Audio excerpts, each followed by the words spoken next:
The head of Uber is getting a timeout. CEO Travis Kalanick will take a leave of absence. That announcement as former U.S. Attorney Eric Holder released recommendations designed to improve Uber's, quote, toxic culture. It includes allegations of rampant sexual harassment within Uber's ranks.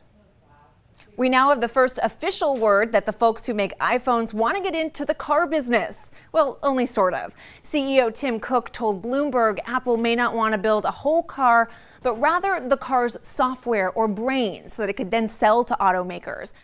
Fighting words over air conditioners, California and 10 other states are suing the Trump administration, accusing it of dropping the ball when it comes to setting energy limits for portable air conditioners and other products. Missing persons cases in California. Each is heartbreaking in its own way, and there are so many of them.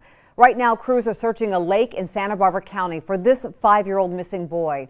His father was arrested after he was found unconscious at a park. Just last week, a man was arrested and charged with murder after Sacramento woman Janet Mejia went missing.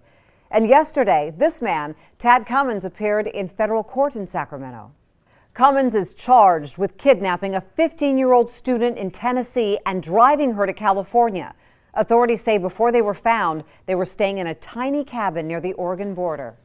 Some missing persons cases get solved relatively quickly, and whether the result is good or bad, the victims' families get the closure they so desperately need. The disappearance of Vallejo teenager Pearl Pinson is not one of those cases. She hasn't been seen since she was kidnapped from a Vallejo overpass almost a year ago. Her family is still hoping and praying that Pearl will turn up safe. And as ABC 10's Francis Wayne tells us, they are doing everything they can to make sure that happens. We're going to start things off tonight with a pop quiz. How long would it take you to find your birth certificate? Now, most people would have to start by digging through a desk drawer or a box filled with all sorts of papers, receipts, envelopes, and other stuff. If you're lucky, you find that birth certificate somewhere. We bring this up because starting in 2020, your birth certificate is just one of the documents you'll need to get a federally compliant license. Some call it a great idea. Others say it's just bad medicine. I'm talking about something new in some area schools, telemedicine, the ability to visit a doctor via an iPad. 5 Sacramento schools have started giving students this option with help from a startup called HippoMD. Well, it sounds pretty cool. A doctor just a click away.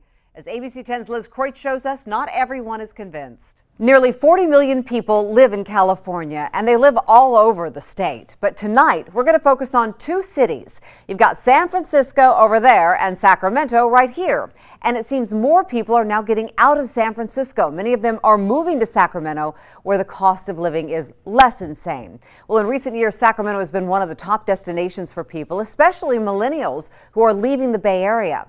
Now, here's the thing. Don't get us wrong. These are lovely people. We think they're great, but there are concerns. All of these people moving to Sacramento are having an impact on housing prices here. And that got us wondering, should we be afraid of folks in the Bay Area?